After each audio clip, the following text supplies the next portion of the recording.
Anxiety surrounding the COVID pandemic, well, it affects everybody, doesn't it?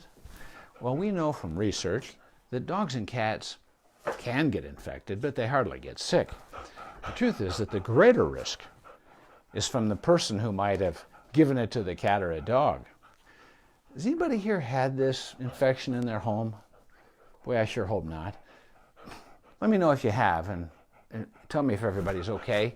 And also tell me, what have your pets got going?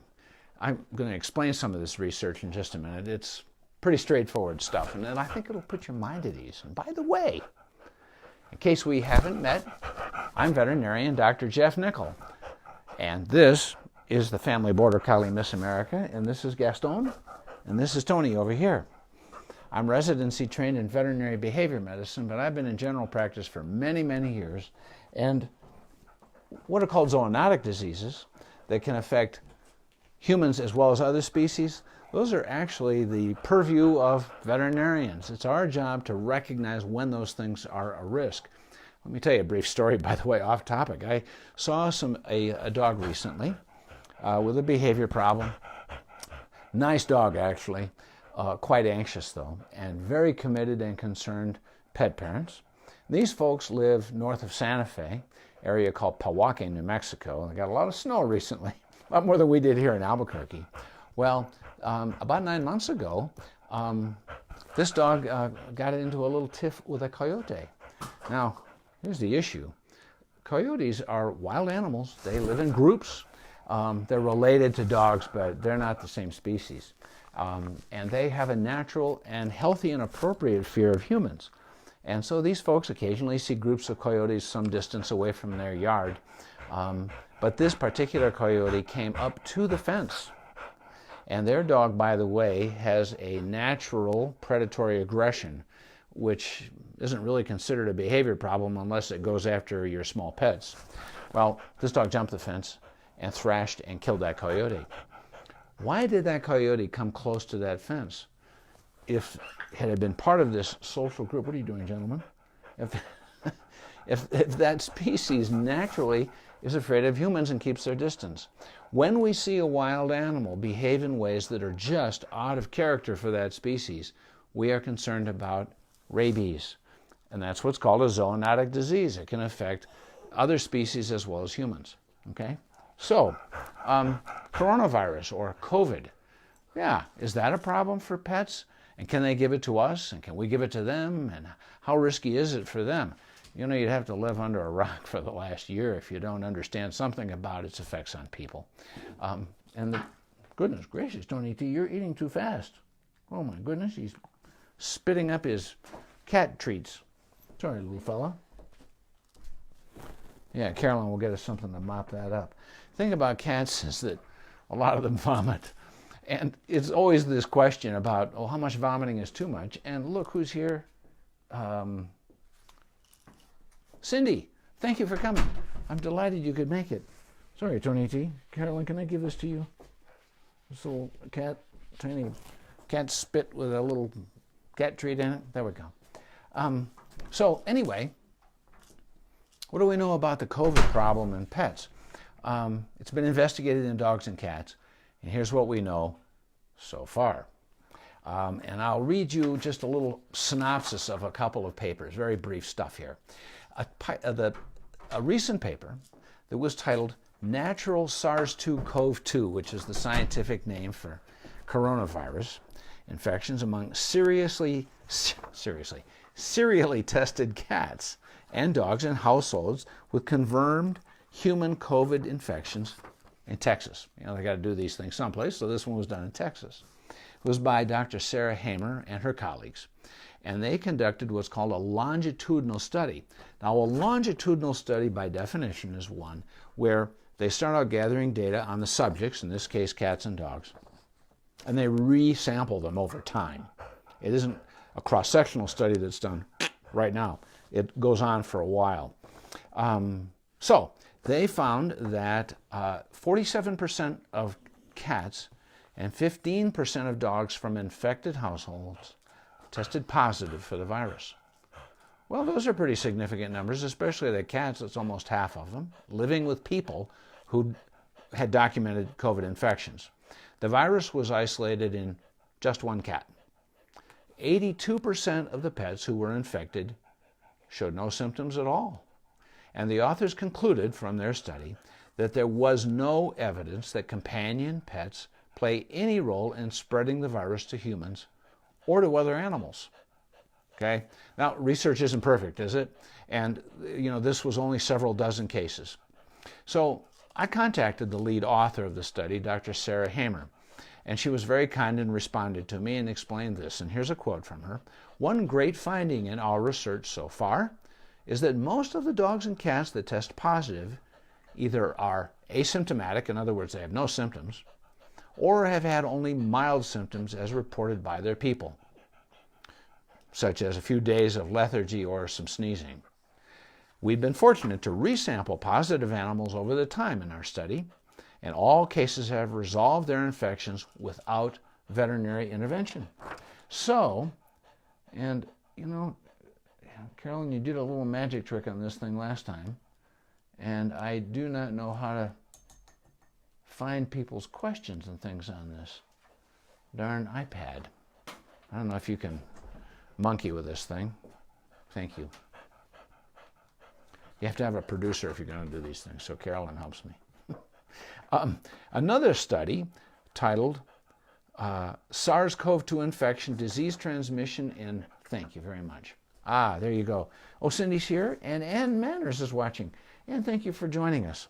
And is my excellent sister-in-law in Tulsa, where they have talk about snow and ice and problems with water pressure and losing power and holy smoke.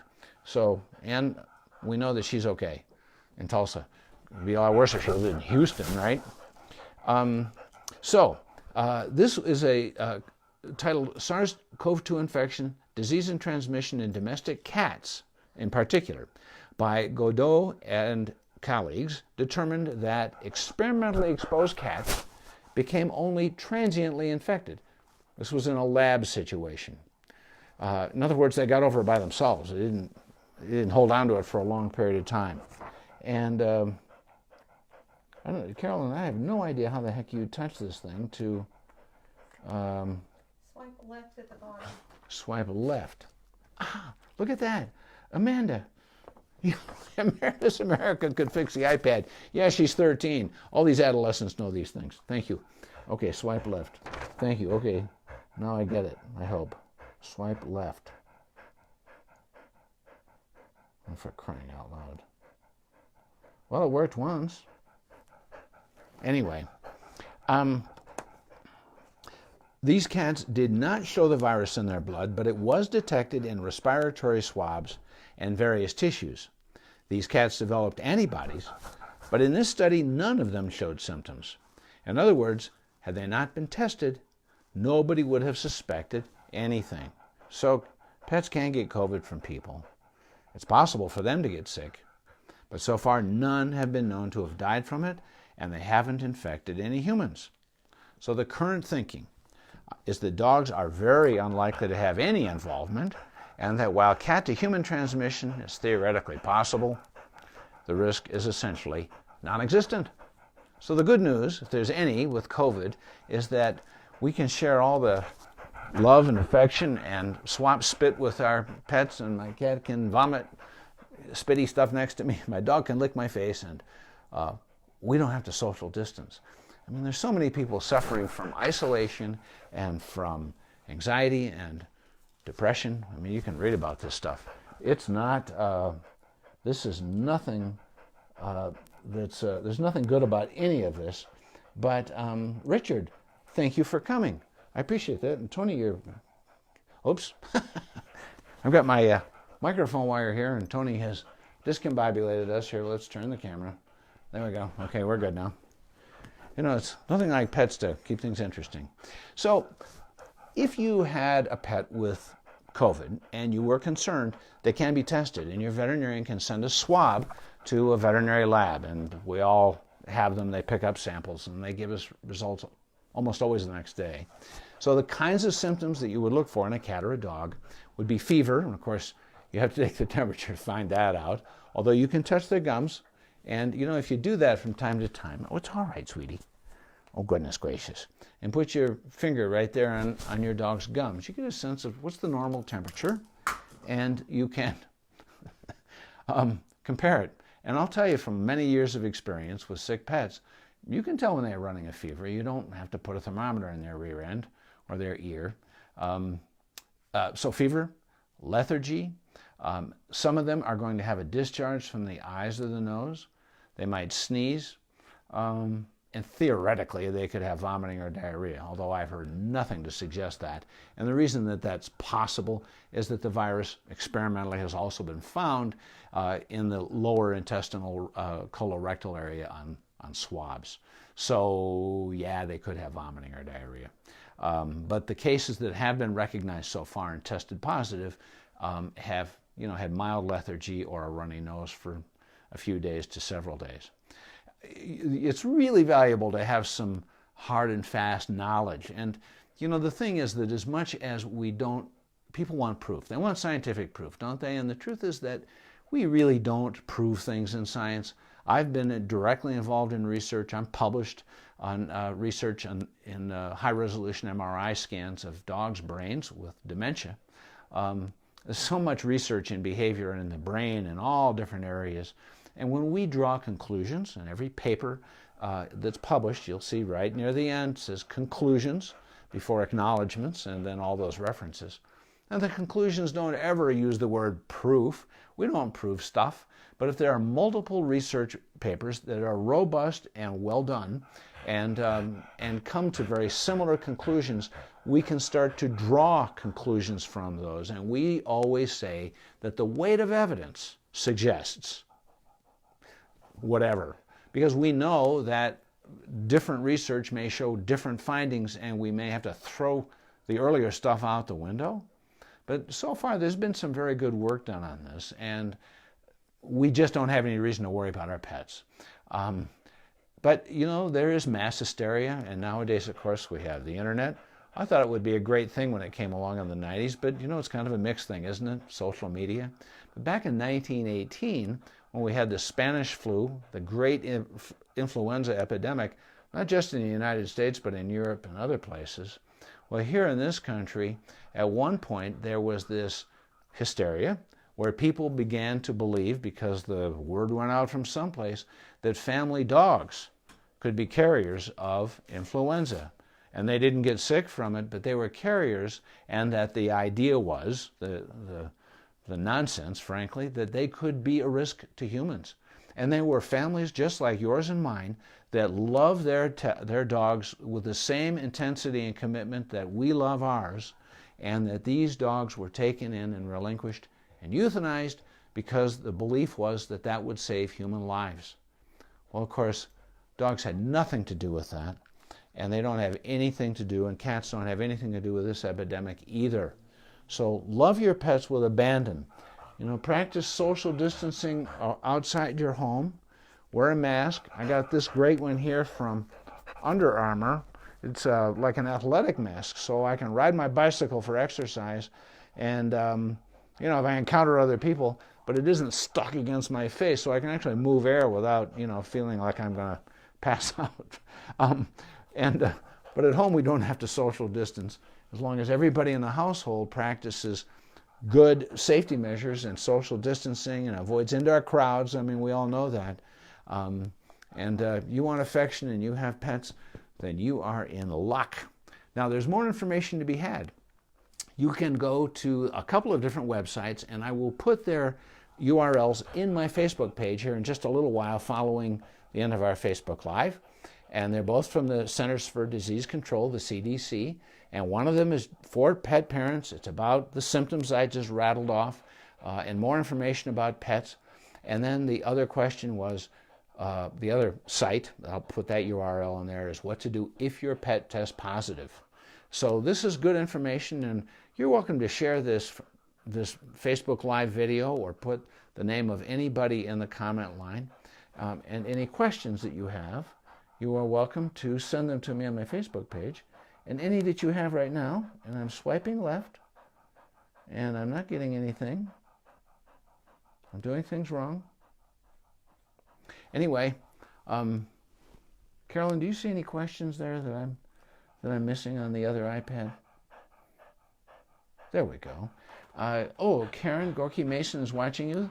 Excellent, Karen. I don't think we've met before. Lisa Buxton Gonzalez. Lisa, I think you've been here before, haven't you? And Cynthia, you've been here before. Wow, we've got some great friends who've been with us in the past. I hope this information is helpful. And by the way, you can get my Facebook Live videos every Tuesday morning in your email box, along with my weekly media blog, it's called. It's really my newspaper column that's published every Friday morning in the Albuquerque Journal. And I put that and my Facebook Live video, send it out to my website subscribers. And you can subscribe to my website very easily. Go to drjeffnichol.com, drjeff, Nichol, no S on my name, drjeffnichol.com. And at the bottom of the homepage, you can put your email address in there. And of course, it costs nothing to subscribe. And I will send you my free at-home pet first aid and CPR guide. And every Tuesday morning, you'll get my Facebook Live and media blog. And, you don't have to watch if you don't want to. And if you have questions, it doesn't have to be about behavior. It doesn't have to be about COVID. It can be about anything about pets, any physical system, including what goes on between the ears up here, or what doesn't go on. You can send that to me, and I'll be happy to answer those questions for you. So thank you for being here and sharing this time with me. And I just want to encourage everybody to take the time to build a foundation for your pets, a foundation of choice and freedom, so that they can enjoy their life with you, that they don't feel trapped, that they can do so much of what they need to do in their lives, that they can enjoy scavenging from food dispensing toys for dogs and cats. By the way, you can use it for that. And go to the dog park and get your cat a nice tall floor-to-ceiling cat tree and little hide boxes around the house, so they can do things that build that trust in you because they have choice and freedom. Because if we ask them to change their behavior only to meet our needs, they can become obstinate, like people. And at any point in our relationship with our pets, they can learn that we're not going to intimidate them, that they can trust us. So thank you again for being here with me, and thanks for your commitment to your pets, and thanks for being safe, and for wearing a mask, and social distancing. And we're going to get through this thing alive if we're careful. So I'll put those URLs for the CDC on my website. And thanks for being here, and I'll see you folks again next Thursday. We're going to talk a little bit more about getting puppies and kittens off on the right paw.